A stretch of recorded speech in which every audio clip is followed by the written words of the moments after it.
Mrs. Stella Rowley Ezelle. I'm in the home of Mrs.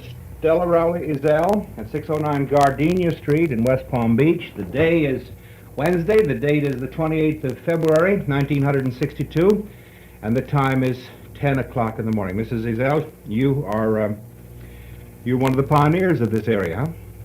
Yes, sir, I am, I think. Would you mind telling me some of your memories of the early life around here? I think some of my most vivid memories are my first trips on Lake Worth Oh? as I came here as a child. Where'd you come from? We pioneered in Volusia County around Daytona and New Smyrna. And we're living there in 1895. My father then heard so many tales of West Palm Beach and the lake that he got very much interested in them and decided he'd come down here and to look into things for himself. So he came down first, and afterwards he sent for the family. We came by train, which left New Smyrna at about noontime and arrived here at midnight that night. And it was a dreadful, dirty, bouncy ride. What year was this? 1895. So at about midnight, the train pulled into West Palm Beach. At that time, the train ran almost down to the lake shore. Came in, as far as I remember, about where the George Washington Hotel is now. And the depot was built on pilings out over the water. And of course, at that time, the lake was about the only way we had of transporting things, and everything was gone by boat. So anyway, Father met us by boat down at the end of the dock there, which was the railroad dock, as we called it. And of all the pitch black nights, I never remember another one. We got into that old sailboat, and at that time I don't think it had been hauled out for a year, and there was moss and barnacles on it, and she didn't steer very good, and Father wasn't much of a sailor. And the wind was dead ahead, of course, and finally at the end of the trip it died down entirely. So we tacked back and forth the rest of the night up on Lake Worth, and it was pitch black. You couldn't see anything. There wasn't a light on either side of the shore, just black water, black shoreline. I kept worrying and asking Father how in the world he was going to find our dock when we got there, but he said never mind, he'd do the worrying and he'd get there one of these times. So just before daylight, as we going up the lake, a few faint little flickers of light commenced to shine in some of the pioneer homes. They were getting up to start breakfast and start their day. Of course, it was kerosene lights at that time, and it didn't make very much light to go by. Father went, I told him by guess and by God, but he got there just the same. Which side of the lake were you on? You were on the east side? No, sir, I was on the west side here. Our home that Father bought and put us in was up about 2.5 miles from here on this same side of the lake, just about where Spencer's boatyard. And it was north of town. Yes, how that came in. And that was my first experience on Lake Worth. And to tell you the truth, it wasn't a very pleasant one. We were a very unhappy family. Mother sat down first and looked the old house over and everything, and she looked pretty solemn. My sister burst out crying. Then Mother joined her, and as near as I remember, Father used some pretty strong language. But anyway, our first glimpse of Lake Worth wasn't too good, but by the next morning, my brother and I were ready to go down to the lake shore, and by the time we'd had our swim and our bath and a row out in the lake, we decided that Lake Worth wasn't so bad after all. There were 2 girls and a boy in the family? 2 girls and 2 boys, yes. 2 boys. But the older brother was down here with my father. So then, at that time, a Captain U.D. Hendrickson, one of the old timers here, had a general store, ran a general store and the post office of Lake Worth, almost opposite us on the east shore of the lake. So that's where we used to get our mail. Lake Worth Post Office. You had to sail over and get it. Sail or row. I've rowed many a time. And Captain Hendrickson at that time owned quite a flock of boats. He had 3 or more sailboats of different sizes, a pretty good sized schooner, 2-master I guess, the Emily B and the Bertie B and the Mary B. The older schooners he used to bring down freight from Jacksonville on the outside before the railroad came in. Oh, I see. So he also owned a couple of steamers. At that time I thought they were pretty large, but as I look back on it, I don't believe they're much more than 60 feet long, but they were large for me. How did the mail come down to land on the east side? Come down Everything by boat? was by boat, yes. The railroad wasn't carrying it yet, huh? Well, brought it as far as here at the railroad dock, and then everything had to go by boat. We had a post office at Mangonia, to the north end, just where we were. And then over across the lake, there was the post office of Lake Worth, besides the Palm Beach post office across from here. So Captain Hendrickson hired my father to run one of his steamers. Father was a steam engineer. And at that time, he had a captain, Captain Nebby Gear, who I think most of our pioneers remember E.E. Gear. So Father promised me the first time he got a chance, he would take me on one of these trips.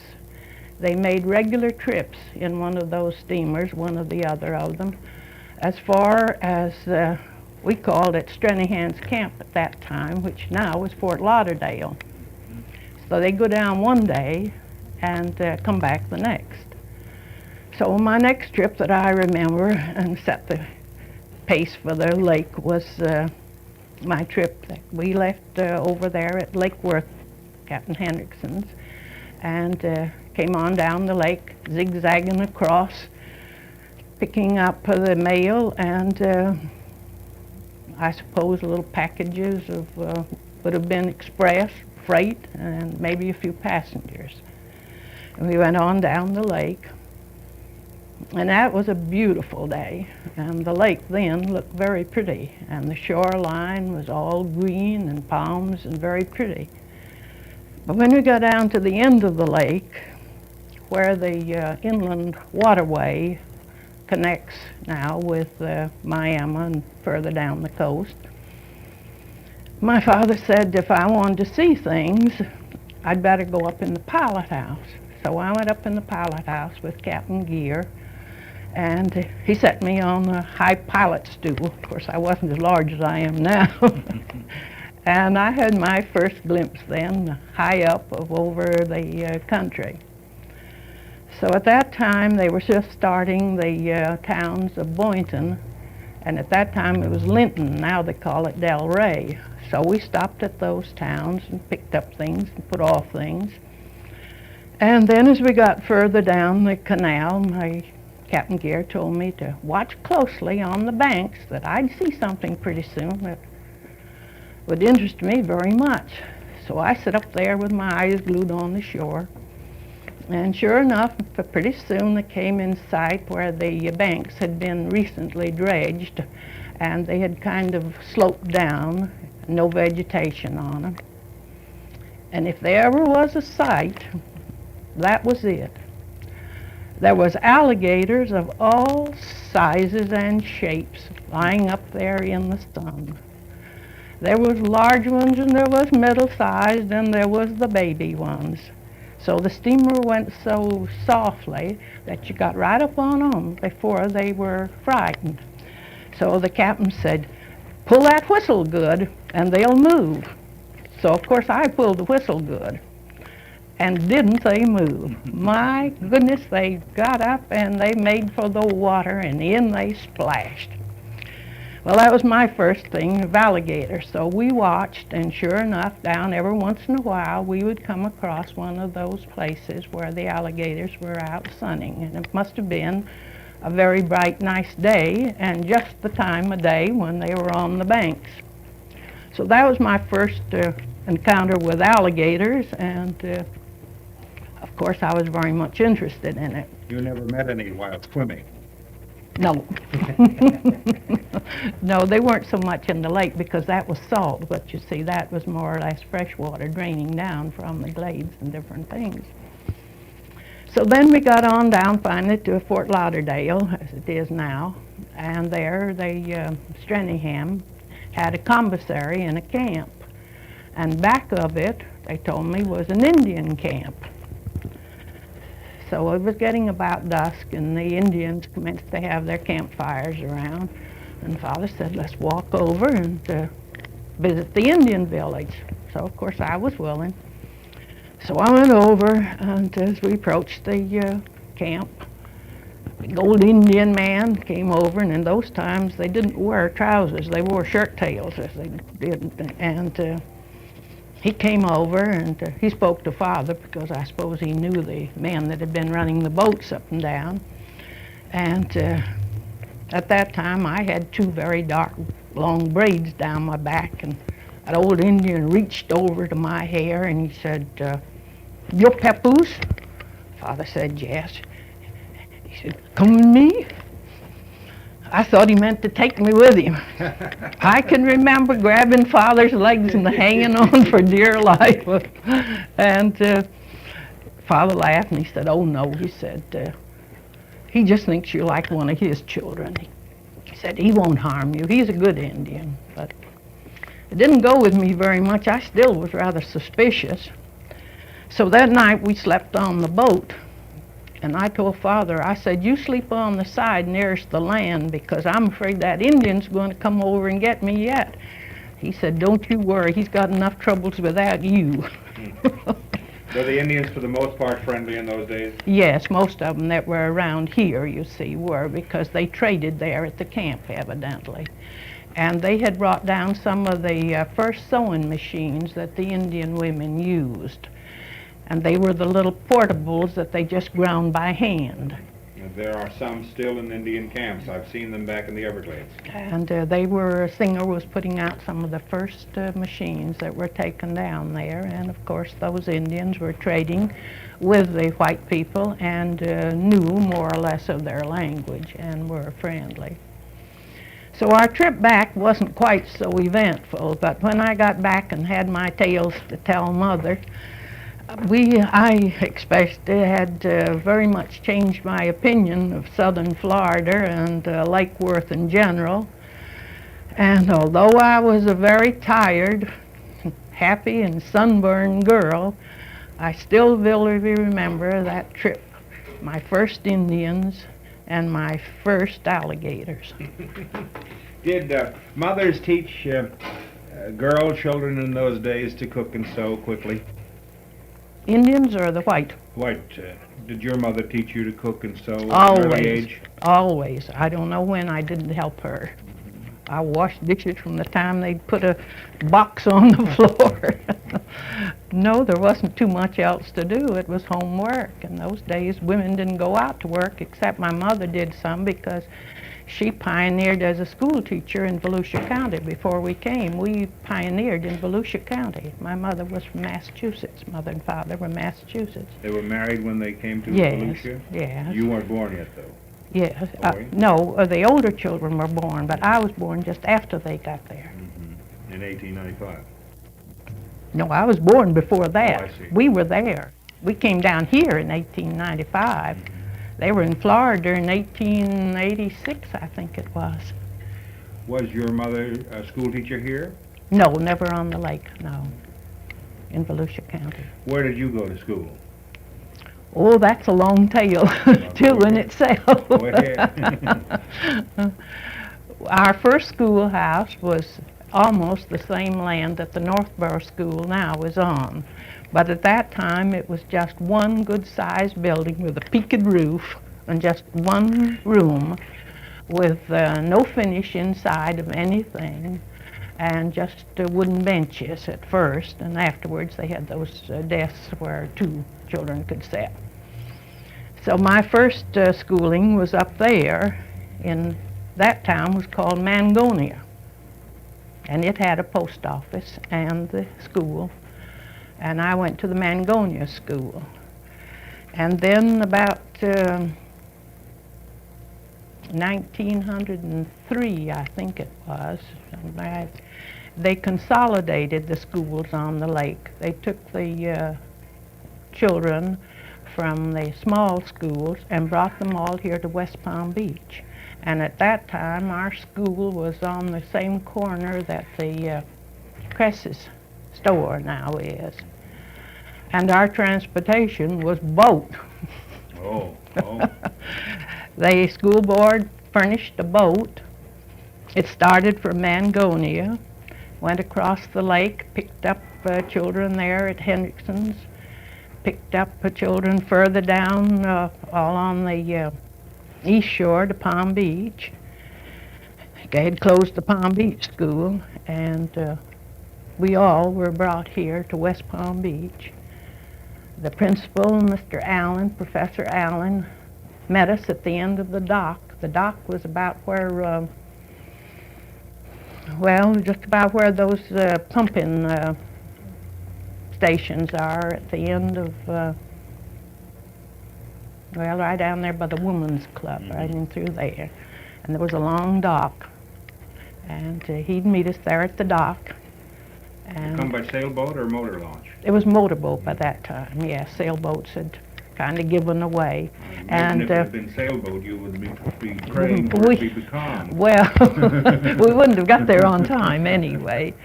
So at that time, of course, he was not my husband, but Julian Rowley was the one that first had the school boat. Oh. And he had an old school boat. I have pictures of it somewhere, open, just a cabin over it and seats all around. And he named that first boat the Hudson because he was born in Hudson, New York. And the first school boat was the old Hudson. You must have been the prize passenger, huh? I was, because I was one of the big girls. And so after I left school, in 1909, Mr. Allen and I were married, and then he turned the school boat, well, his brothers had helped him anyway, so then he turned, well, he went up St. Augustine before I did, and I don't know, a year or two before, he turned the school business over to his brother, Frank Rowley, and he ran the old boat that he called the Denison because he had been born out in Denison, Texas after the family went down there. When you went to Mangonia to school, how many pupils were there in a class in the school? Oh, I don't know exactly, but I think there must have been about a dozen of us. All in one room? All in one room, All and taught no all particular grades. We went according to the readers. Oh. I was ahead of everything because I could read. We'd always read in our home, and Mother had always read to us. So I was ahead in reading. So after we came down here, they tried to grade it and call it a high school. And as near as I can remember, our graduating class, the year or so after that, was about 3 children, girls. Who was the teacher? Well, we had different teachers down here. We had 2 or 3 different rooms. At that time, Professor Allen was the teacher, the professor, the principal of the school. And I had an old pioneer family, a Grace Leanhart, for my teacher at one time. And one time I had Anada Merritt. At that time she was a sister of our county superintendent. Of course this was all Dade County then, you know. And old Zachary Taylor Merritt was a superintendent of public schools of Dade County. So we used to be up quite often, and I thought it was his sister who was one of the teachers here for a while. But afterwards I found out it was one of our teachers because he married her and they moved to Miami. And as far as I know, the Ada Merritt School in Miami is named for his sister, that Ada Merritt, who was one of our teachers at that time. When you got out of school, you were married shortly afterward? Well, a few years afterwards. How many were there in the Rowley family? Were there a number of girls in the Rowley family? 4 girls and 3 boys. Somebody told me the other day, yesterday I think, I was asking about what boys and girls did around here to amuse themselves, and this gentleman said, well, of course, we all try to date the Rowley girls, so I guess the Rowley girls are pretty popular. Well, there was 4 of them, and myself, we used to be up in the north end, and we formed kind of a clique, and the boys would get their bicycles and ride up a group of them. By that time, bicycles had come in, and we had what we called our bicycle trail. So the boys used to come up, and we had some very good times. Where did the bicycle trail extend? Well, at that time, we called it the county road. Must be about where the Dixie now is, and of course it was nothing but sand, just cleared right away. And so the few old mule or horse that was there, they could pull through the sand.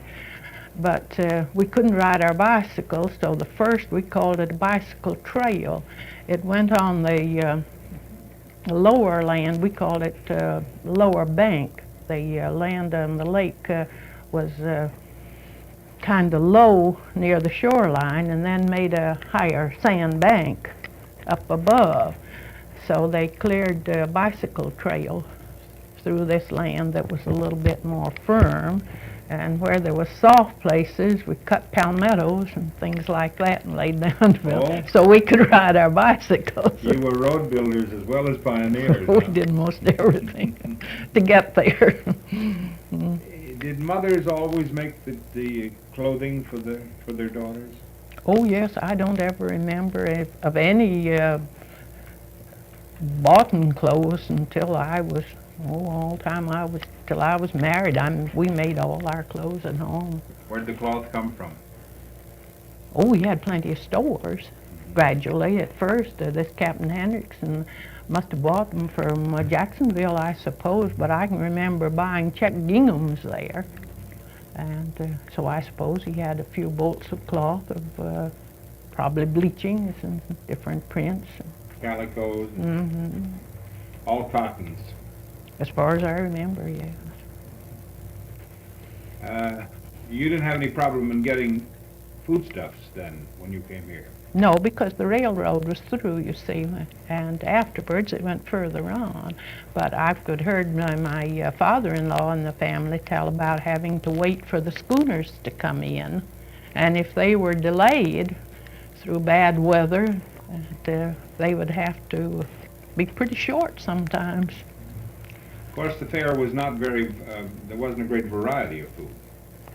Well, we depended on fish a great deal, or the different seafoods. We could never, I don't think there was ever a time when Mother would say, well, I don't know what we're going to have to eat today. And Father said, well, I'll go down and get some fish then. So he'd go down to the dock either with a cast net or a set of hand line.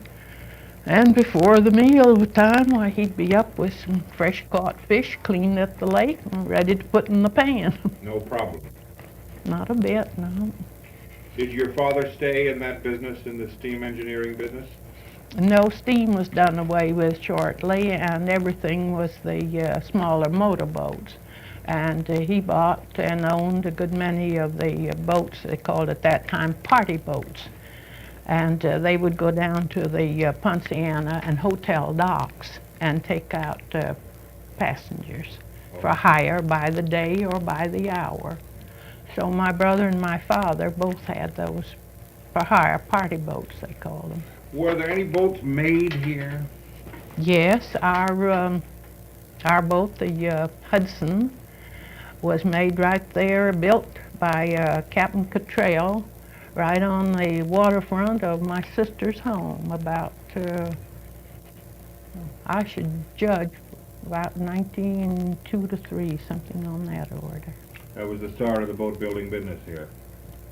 No, there was a number of boat builders. I don't know just when they came, but Captain Holmes down on Cabbage Island, south of here, his son Henry Holmes is still here.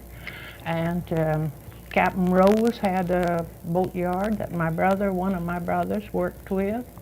And then this Captain Cottrell, he was a very good builder. They were real-time boat builders. They knew their jobs. And the party boat was the big thing. That's the way Father depended on his living for a good many years. He made enough in the wintertime with his parties and charter boats. Sometimes they would charter it for a longer trip to Miami or up somewhere. And they'd sleep and eat on the boat and have their picnics. And he'd have to lay aside money enough to carry us practically all the year. There were no tourists here in the summertime? Well, not so many, I don't think. Was the Ponciana the only hotel? No, afterwards, I guess that was the first one, but afterwards there was the Hibiscus Hotel and the, I can't think now the other one was, but there was 2 or 3 of the smaller hotels. Okay. Of course, the Breakers and the Ponciana were Flagler's hotels, and they were always there. How long after the Ponciana was built did they put a bridge across the lake? I don't remember exactly. It wasn't too long after at first when we came here, there was a boat. We called it the ferry boat. And Frank Rowley, my brother-in-law, and my brother ran that ferry boat back and forth. And everything, the freight, trunks and everything were carried over by boat. But I don't know just exactly when they built the bridge, and the train went right over, almost into the Ponciana. Mm-hmm. Just back right up to the door, huh? Almost, yeah. That's right there at the south end of it. Is there anything else about those early days that you'd like to share with us? Well, no, I don't hardly think so. There's so many things that get to thinking that... That's always the trouble, of course. When these interviews are concluded, the person that has been interviewed usually remembers a lot of things that come to mind. That's why I think they ought to be done in sections. They ought to be done one now and then one next week. Meantime, you will have recalled a number of things that you... That's true, yeah. I want to thank you very much for talking to me. It's a pleasure. Well, I'm very happy to do it.